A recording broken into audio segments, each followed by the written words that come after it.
is this? It's a game. Everyone who is playing it, it's fun. Hey now everybody, Jamie here, and I'm back for part 2 of my Star Trek board game series. If you haven't checked out part 1, check it out up there. Well, today I'm going to start off with a game that is fairly old. It's long out of print. I had to pick it up on eBay. The only reason that I did is because I'm 1, a Star Trek fan, and 2, a board game fan. I kind of wanted it as a piece of memorabilia.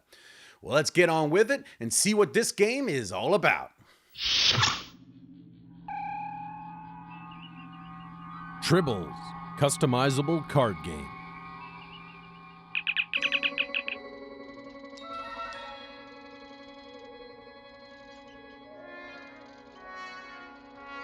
All right, so this first one on the list is weird. It's just weird, and the reason I wanted to put it on this list was solely because it's so weird. Back in the 90s, they had the Star Trek The Next Generation customizable card game. Magic the Gathering was out, and, Vampire was out, and, all these different collectible card games, and Star Trek had theirs too. I used to play it, collected and built decks all the time. Steve and I used to play it all the time. We loved it back then. I have no idea if it stands up today as a good design, but back then we loved it. And somewhere along the line, they decided to make an expansion that was the Tribbles customizable card game that somehow integrates with the Next Generation one. I don't understand it. There's a community out there for all the different expansions and the Tribble expansions, and there's fan-made expansions to keep that whole customizable card game for Star Trek alive, but I could never figure out how the Tribbles actually melded into the main game. It really is just a standalone game. You get this box, and there are 4 decks in it, and each deck is slightly different, has their own specific strategy.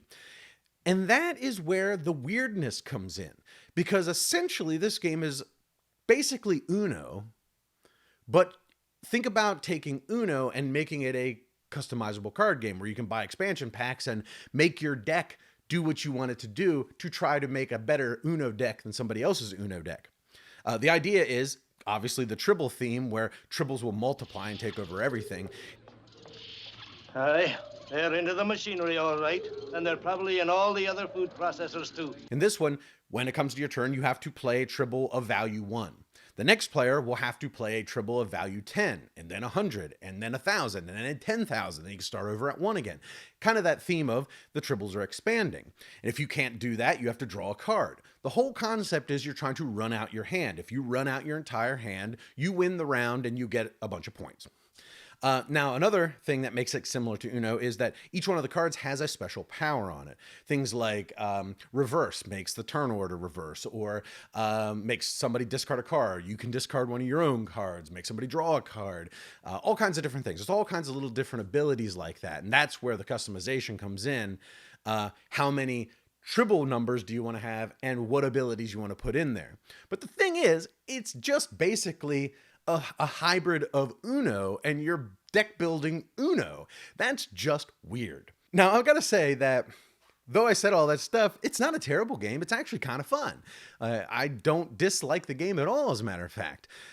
It plays just fine as one of those very simple family style Uno level games. And I happen to like the Tribble theme on it. You get to see all the Tribble pictures, and the expansion of the Tribbles is part of the fun of that whole Tribble concept. The Tribbles were like a silly, frivolous episode of Star Trek that they did multiple times with different, Deep Space Nine had one. Even the new Discovery has a Tribble episode in it. So there always been like the comedy aspects of Star Trek, and this game is almost like the comedy version of this customizable Star Trek card game. So I get it. I think I'm in on the joke. I think. It's fun. I wouldn't go out and seek it out on eBay like I did, particularly if you're not a Star Trek fan, because the game's not that good. But as a Star Trek fan, I kind of like having it. I like throwing it down and playing it every now and then. Tribbles it's okay. It's a nice collectible. Spock, I don't know too much about these little Tribbles yet, but there is one thing that I have discovered. What is that, Doctor? I like them better than I like you. Star Trek, Conflict in the Neutral Zone. So I'm going to get the elephant out of the room real fast. I absolutely detest the title of this game. I hate any game that uses innuendos and like tongue-in-cheek kind of board game titles like Conflict in the neutral zone for a flicking game. I hate that. I hate when any games reference their components like Terran Meeple City or Meeple War or Fistful of Meeples. Like, I don't like that. I just want the theme to be there, not some tongue-in-cheek funny name. The joke is not worth sacrificing the immersion into the game. And this one is the same thing. I just can't flick in the neutral zone. It's silly. I don't like it. But anyway, this is a flicking game. And honestly, I don't really care about flicking games one way or the other. I don't get excited about them. I don't hate them either. And it seems like the community is very similar on that. Most often I see people just like, flick, why do we need more of them?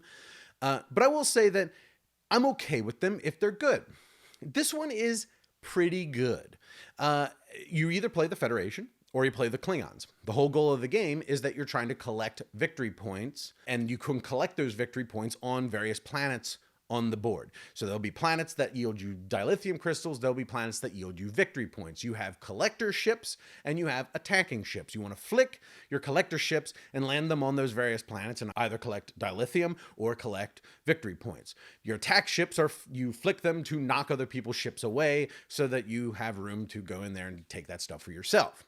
The dilithium crystals are spent to buy new ships. There's a track of ships over on the side. Spend dilithium, you can get new ships. These new ships will have various abilities that all the different ships have cool special powers that will change the way you play the game a little bit. That's really all there is. It's flicking your ships, knocking other ships away, collecting your victory points or your dilithium, buying new ships, and rinse and repeating until somebody hits a particular victory point value and they win the game. This game is not bad. It's a fairly okay game. As far as flicking games go, I mean, it's kind of fun. You're knocking ships around, you're collecting points, you're collecting that, you're getting new ships, and then the abilities on the new ships are pretty okay. There's nothing like, wow, exciting, but they're okay. I think thematically, it's kind of dumb in that when you're buying new ships, as a Klingon, I could buy Federation ships and put them into my fleet for some reason. The book says that you're stealing them, commandeering them, and using them against the Federation, which is, I don't know. It's kind of dumb. I'd rather the Klingons stay with the Klingon ships and the Federation stay with the Starfleet ships. We're ready, sir. I've converted the dilithium sequencer into something a little less primitive. And Admiral, I have replaced the Klingon food packs. They were giving me a sour stomach. Oh, is that what it was? Whatever.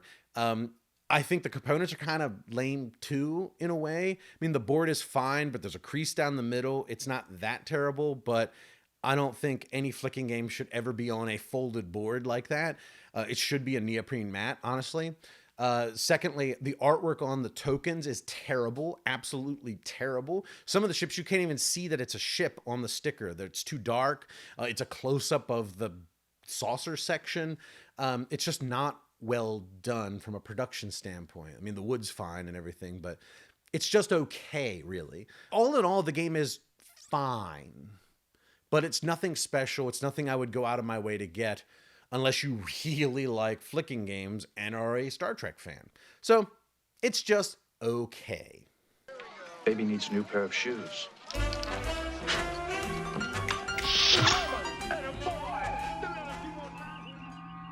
Star Trek Fleet Captains. All right, so the last one we're going to talk about today is, again, the biggest game of the three, and this one I have mixed feelings on. This is one that came out a long time ago, and I really just don't think it aged well. This is a big box adventure game in the Star Trek world. You either play the Federation or you play the Klingons. There was an expansion to get the Romulans as a faction you could play. And basically, you're going out on missions, either science missions or diplomatic missions or combat missions. You'll score points for doing that. And when you get to a certain number of points, you win the game. You're going out and you're exploring different sectors of space, and there are going to be planets or nebulas on them that you'll interact with in some capacity, trying to achieve those missions. You build a fleet of ships from these really cool miniatures. They use the HeroClix bases, you know, where you click the bases and it shows different statistics, and that is the different modes your ship can be in. And that's a really neat concept here. I think the problem with this game is that it's just so fiddly, and it has a lot of complexity, and the components are just ugly and not really done well. The production is just bad.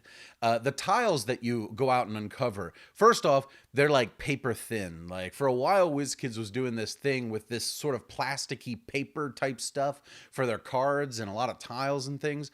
And it just felt cheap. You look at the board where you're supposed to go out and explore everything, and there's these giant words all over them. It doesn't look like space you're exploring. It looks like you're looking at sort of a data pad on a big table. It was such a contrast from a really neat game with a poor production. That's what I didn't like about it. But I tell you, the game itself is fun. It's got a lot of good stuff going for it. Whereas Star Trek Ascendancy, which I talked about in the last video series, was a big 4X Civilization style game with adventure in it. This one was more like an adventure game with some of those same elements of the exploration and the building structures on planets that you've settled. And then there was space combat and things too. It's a much smaller scale game than a Star Trek Ascendancy, but it has a more high energy, high adventure style to it, which I really think holds up. So I think there's a lot to love about this game. I wish that they would bring this game back. They would redo the entire production. They would redo the entire graphic design. They would streamline out some of that complexity and a little bit of that fiddliness. And I think this would be a really solid game that would complement a lot of these other big Star Trek games that are great, like Star Trek Ascendancy. This is a niche that's not filled properly, that adventure style. I like the game. I just wish it would come back in a better form. All right, gang, well, that's going to bring us to the close of part 2 of my Star Trek board game series. Come on back tomorrow, where I'm going to talk about another 3 Star Trek board games. And until then, have a good one, everybody. Just be gone. That'll do nicely. Thanks so much, everybody. If you've enjoyed this video, please do us a giant favor by subscribing to the channel and clicking that wacky bell icon. If you're into board games, miniatures games, role-playing games, we have a bunch of audio podcasts you might enjoy. You can find those at thesecretcabal.com or on iTunes and Stitcher.